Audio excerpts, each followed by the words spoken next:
Good morning, it's Ada Sparks here with A Word of Hope.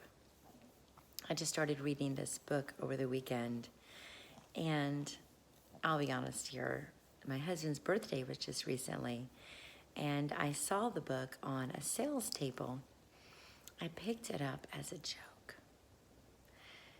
Honestly, it really was just a joke, but I love to read inspirational books. It's the main thing that I read. And so I told him he couldn't read the book until he finished this big project he's been working on. It was a part of the joke because the name of the book is Take the Day Off.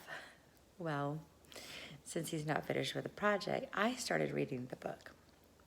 Well, I'm going to be honest with you, the book really stepped on my toes, and it really put a conviction in me because it talks about how we as the church embrace the essence of 9 of the 10 commandments, but we just throw one of them out the window, myself included.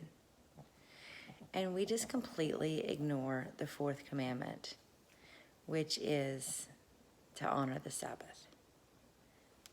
Basically, to take a day of rest, no matter what day that might be, to take a day of rest. And that really hit me right here, right between the eyes. Because I, for one, never stop and rest, except during my morning time right now, during my little devotional time. And even then, my mind is not resting. And it just really struck me about, as I began to read, the first couple of chapters, the importance of it. I embrace the scripture that's Matthew 11:28 that says, "Come unto me, all ye who are weary and heavy laden, and I will give you rest." And it talks about the rest that the Lord gives us. But if we were to embrace that commandment and take the time of rest that God designed us and he gave us the example for, in the very beginning when he created the world, he stopped and rested and gave us that example.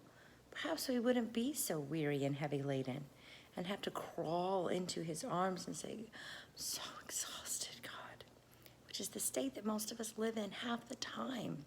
Instead, we wear this badge of honor of exhaustion. He never intended for us to be that way. Believe me, I'm talking to myself here. It's something that I'm personally going to start working on. And so maybe you should too.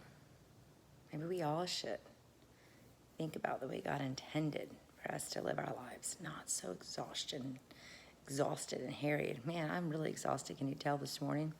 Messing up all my words. Let's work on it together, shall we? Let's be wise, not afraid.